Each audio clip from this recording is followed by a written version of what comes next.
సీరియల్లో సినిమాలో నటించాలనుకుంటున్నారా? అయితే వెంటనే మా యాక్టింగ్ స్కూల్లో జాయిన్ అవ్వండి. హాయ్ హలో నమస్తే వెల్కమ్ టు సుమన్ టీవీ. నేను మీ సంజయ్. ఈరోజు మనతో పాటు ఉన్నారు యాక్టర్ కమ్ ఛాయా మీడియా ఫౌండర్ వినోద్ నువ్వుల గారు. ఆయనతో మాట్లాడుకునే విషయాలు తెలుసుకుందాం. నమస్కారం సార్. నమస్తే అండి. చాలా మందికి ఒక యాక్టర్ అవ్వాలి అన్న కళ ఉంటుంది, వాళ్ళ దగ్గర టాలెంట్ కూడా ఉంటుంది అనుకోండి. కాకపోతే ఇండస్ట్రీకి దూరంగా ఎక్కడో పక్కన పల్లెటూరులో, ఆంధ్రాలోనో తెలంగాణ ఖమ్మంలోనో ఇలాంటి దూరంగా ఉంటుంటారు. హైదరాబాద్ వస్తే వాళ్ళకి ఛాన్సులు దొరుకుతాయా దొరకవా, ఏం చేయాలరా బాబు, స్టూడియోల చుట్టూ తిరగాల, ఎక్కడ ఇష్టం జరుగుతాయో తెలియదు, మనల్ని తీసుకుంటారా, ఇండస్ట్రీలో మనం రాణించగలమా అన్న అపోహల్లో ఉంటుంటారు సార్. చాలా మంది రారు కూడా. ఆ అపోహల్లో పడి మనకు ఛాన్సెస్ రావేమో అని చెప్పేసి ఊళ్ళోనే ఉండిపోతుంటారు. వాళ్ళకి మీరు ఏం చెప్తారు సార్? సార్, ఎప్పుడు కూడా మనం ఎక్కడో ఉండి మనం పర్ఫామ్ చేయాల్సిన స్టేజ్ ఎక్కడో ఉంటే నువ్వు స్టేజ్ మీద ఎలా పర్ఫామ్ చేయగలుగుతారు? నువ్వు స్టేజ్ దగ్గరికి రావాలి, స్టేజ్ ఎక్కాలి. స్టేజ్ ఎక్కాలంటే ఒక అర్హత ఉండాలి. అప్పుడు నువ్వు పర్ఫార్మెన్స్ చేసినా కానీ నీకు మంచి అప్లాజ్ వస్తుంది, నీకు మంచి బహుమతులు రావటము, ఇంకా మంచి అవకాశాలు రావటం జరుగుతుంది. మనం ఎక్కడో దూరంగా ఉండి, నేను ఆ రోజుల్లో నేను ఇల్లుంటే, నాకు పెద్దవాళ్ళు కొంతమంది అంటుంటారు, ఆ రోజుల్లో నాకు ఉత్తరం వచ్చింది సినిమాల్లోకి రమ్మని, నేనే వెళ్ళలేదు, ఇల్లుంటే ఈ పాటికి ఎక్కడో ఉండేవాడిని అని చెప్పి నేను వింటా ఉండేవాడిని చిన్నప్పుడు. ఆ ఉత్తరాలు అనేవి ఇవాళ మా తరపు నుంచి ఎన్నో చూపిస్తున్నాం స్టూడెంట్స్కి. రోజుకు ఒక 4-5 అవకాశాలు చూపిస్తూ ఉంటాం స్టూడెంట్స్కి. నువ్వు అసలు టెన్షన్ పడాల్సిన పనే లేదు, అక్కడ ఉండొద్దు. నిజంగా నీకు ఇంట్రెస్ట్ ఉండి పేరెంట్స్ పర్మిషన్ ఉండాలి. నీకు నిజంగా ఇంట్రెస్ట్ ఉండాలి, పేరెంట్స్ ఆమోదంగా మా వాడికి ఎలా పోతే బాగుంటుంది ఏంటి అన్నట్టుగా మమ్మల్ని అప్రోచ్ అయితే మేము పకడ్బందీగా ట్రైనింగ్ ఇవ్వటమే కాకుండా అవకాశాలు కూడా చూపిస్తాం. అవకాశాలు చూపించినందుకు ₹1 కూడా ఛార్జ్ తీసుకోం. మీ దగ్గర సర్వీస్ ఛార్జ్ కానీ లేదంటే కమిషన్ కానీ ₹1 కూడా తీసుకోకుండా అవకాశాలు కూడా చూపిస్తూ ఉంటాం. ఇక నీ టాలెంట్ని బట్టి, నీ పర్సనాలిటీని బట్టి, నీ రూపురేఖలను బట్టి అవకాశాలు అనేవి ఎక్కువ రావడానికి ఛాన్సెస్ ఉంటాయి. ఓకే అండి. ఫస్ట్ ఆఫ్ ఆల్ దారి చూపిస్తాం, కన్ఫ్యూజ్ అవ్వాల్సిన పని లేదు. ఒక మెంటర్ లాగా మేము ఉంటాం. ఎక్కడ ఆడిషన్స్ జరుగుతున్నాయి, ఏది జెన్యూన్ ఆఫీసు, ఏది జెన్యూన్ ఆఫీస్ కాదు, ఎవరు పక్కాగా సినిమా చేస్తారు, ఇట్లాంటివన్నీ మాకు తెలుస్తుంటాయి ఇండస్ట్రీలో ఉన్నవాళ్ళం కాబట్టి. దాని ప్రకారమే మేము పంపిస్తాం. ఒకవేళ ఏదైనా ఇబ్బందులు ఎదురైనా సరే మేము ఉంటాం కాబట్టి మేము అట్లాంటి వాటిని పరిష్కరించే ఛాన్సెస్ కూడా ఉంటాయి అన్నమాట. ఇండస్ట్రీలో ఛాన్సెస్ గట్టిగా ఉన్నాయంటారు ఇప్పుడు కొత్త యువతకి? ఇండస్ట్రీలో అవకాశాల పరంగా చాలా ఉందండి, కానీ స్కిల్డ్ యాక్టర్సే తక్కువ మంది ఉన్నారు నిజం చెప్పాలి అంటే. స్కిల్డ్ యాక్టర్స్ ప్లస్ సిన్సియర్గా కష్టపడేవాళ్ళు తక్కువ ఉన్నారు. ఏదో రాగానే ఒకేసారి నాకు పెద్ద యాక్టర్ అయిపోవాలి, ఒకేసారి పెద్ద హీరోనో పెద్ద విలనో అయిపోవాలని వస్తే ఇబ్బందులు పడతారు. ఎందుకంటే అవన్నీ ఆశలు. చిన్న చిన్నగా నువ్వు ప్రూవ్ చేసుకుంటే డెఫినెట్గా ఇండస్ట్రీ అనేది నిన్ను ఆదరిస్తుంది. ఇండస్ట్రీ అనేది పుష్పక విమానం లాంటిది. ఎంతమంది వచ్చినా ఇంకొకరికి ప్లేస్ ఉంటుంది. ఇప్పుడు మీరు చూస్తున్నారు కొత్తగా ఎంతమంది కొత్త యాక్టర్స్ వస్తున్నారండి. ఇదివరకటి రోజుల్లో మనం ఫస్ట్ సినిమాలు చూసేటప్పుడు అదే యాక్టర్స్ కొత్త కొత్త క్యారెక్టర్లు చేసుకుంటూ వాళ్ళే ఉండేవాళ్ళు. హీరోలు కానీ హీరోయిన్లు కానీ క్యారెక్టర్ ఆర్టిస్టులు కానీ వాళ్ళే రకరకాల క్యారెక్టర్లు చేసుకుంటూ వచ్చారు. ఇవాళ రేపు ఎట్లా ఉందంటే పరిస్థితి, కొత్త సినిమాల్లో కొత్త యాక్టర్స్ వస్తూ ఉన్నారు.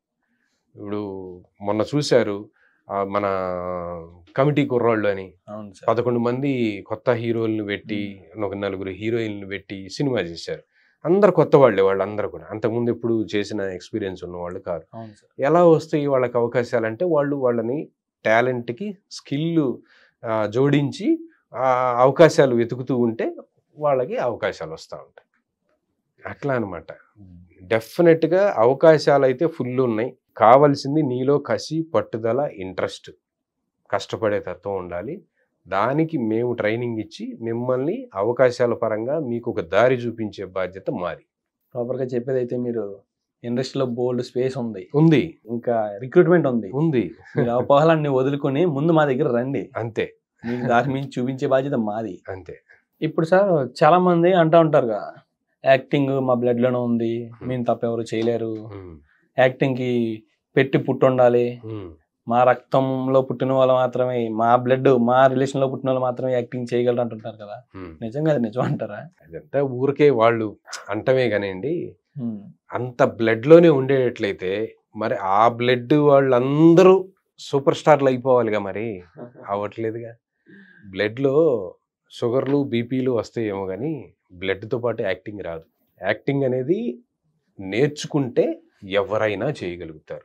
యాక్టింగ్ అనేది ఒక స్కిల్ని నేర్చుకుంటే ఎవరైనా చేయగలుగుతారు. కాకపోతే ఎంత పెద్ద స్టార్లు అవుతారు, ఏ రేంజ్కి వెళ్తారు అనేది ఇక వాళ్ళ అదృష్టం కూడా, ఆవగింజంత అదృష్టం కూడా అంటారు చూడండి. అవును సార్. ఆవగింజంత అదృష్టం కూడా ఉంటేనే వాళ్ళు అట్లా అవుతారు. ఇప్పుడు చూస్తున్నాం మనం, పెద్ద పెద్ద స్టార్ హీరోల కొడుకులు ఉన్నారు, కొంతమంది మాత్రమే స్టార్ హీరోలు అయ్యారు. అవును సార్. మరి మిగతా వాళ్ళు ఎందుకు అవ్వలే? ఇప్పుడు స్టార్ డైరెక్టర్ల కొడుకులు ఉన్నారు, మరి వాళ్ళలో ఎవరున్నారు డైరెక్టర్లు చూపించండి. లేదు సార్. పెద్ద పెద్ద స్టార్ డైరెక్టర్లు ఉన్నారు, వాళ్ళ కొడుకులు ఎందుకు అవ్వలే? ఎక్కడో మరి కొత్తగా ఎలా వచ్చి పెద్ద పెద్ద స్టార్ డైరెక్టర్లు అవుతున్నారు? అవన్నీ ఎట్లా అంటేనండి, నేను ఒక్కటి మాత్రం నమ్ముతా, ఆ బ్లడ్లో అది ఉండదు కానీ వాళ్ళని చూసిన ఇన్స్పిరేషన్ మాత్రం ఎంతో కొంత ఉంటుంది. ఓకే. ఇప్పుడు సపోజ్ ఉన్నారండి, మా నాన్న యాక్టరే, మా మామయ్య యాక్టరే, మా బాబాయ్ యాక్టర్సే, వాళ్ళందరూ కూడా అంటే థియేటర్ ఆర్టిస్టులు, వాళ్ళు నాటకాలు అవి చేసేవాళ్ళు. అంటే నేను చిన్నప్పటి నుంచి వాళ్ళని చూసి అబ్బా వీళ్ళకి చప్పట్లు కొడుతున్నారు, వీళ్ళు భలే యాక్ట్ చేస్తున్నారు కదా, మనం కూడా చేస్తే బాగుండు కదా అన్న ఇన్స్పిరేషన్ వచ్చింది నాలో, కానీ బ్లడ్లో ఏమీ రాదు నాకు తెలిసి. అట్లా అయితే ఇప్పుడు మా తమ్ముడు కూడా ఉన్నాడు, ఓన్ బ్రదర్ ఉన్నాడు. మా ఓన్ బ్రదర్ వచ్చేసి సీరియల్స్కి డైరెక్షన్ చేస్తుంటాడు. మరి వాడికి ఎందుకు రాలా యాక్టింగ్? మరి వాళ్ళ నాన్న ఒకడే కదా, మరి ఆయనకి డైరెక్షన్ ఎట్లా వచ్చింది? వాళ్ళ నాన్న డైరెక్టర్ కాదే. అట్లా కాబట్టి బ్లడ్లో ఏమీ ఉండదు, షుగర్లు బీపీలు తప్పితే. మీరు నిజంగా మీకు ఇంట్రెస్ట్ ఉంటే స్టెప్ తీసుకోండి, ఆ స్టెప్కి మేము స్టఫ్ ఇస్తాం, సపోర్ట్ చేస్తాం. ఎందుకంటే మా దగ్గర నేర్చుకున్న స్టూడెంట్స్లోనండి మీకు చెప్తా, రిటైర్డ్ ఇన్స్పెక్టర్లు ఉన్నారు, రిటైర్డ్ హెడ్ మాస్టర్లు ఉన్నారు, డాక్టర్లు ఉన్నారు, చార్టెడ్ అకౌంటెంట్లు, లాయర్లు కూడా ఉన్నారు. వాళ్ళకి పాపం చిన్నప్పటి నుంచి చేయాలన్న తపన ఉంది, కానీ అవకాశం లేకుండా పోయింది. అంటే ఒక ప్రొఫెషన్లోకి వెళ్ళిపోయి అలా సర్వీస్ చేసుకుంటూ వెళ్ళిపోయి రిటైర్ అయిన తర్వాత వచ్చారు మా దగ్గరికి. సార్ ఒక్క సినిమా చేసినా చాలండి, మాకు చిన్నప్పటి నుంచి ఉంది తపన, కోట్లు సంపాదించాం, మా దగ్గర ఆస్తిపాస్తులు ఉన్నాయి, మా పిల్లలు కూడా సెటిల్ అయ్యారు, యుఎస్లో సెటిల్ అయ్యారు, కోట్లు ఉన్నాయి ఆస్తులు, కానీ యాక్టర్ అవ్వాలన్న తపన మాత్రం చావలేదు సార్. ఎందుకంటే ఒక్కసారి యాక్టర్ అవ్వాలనేది ఇక్కడ పుట్టిందనుకోండి, ఇక అది నువ్వు ఏం చేసినా పోదు.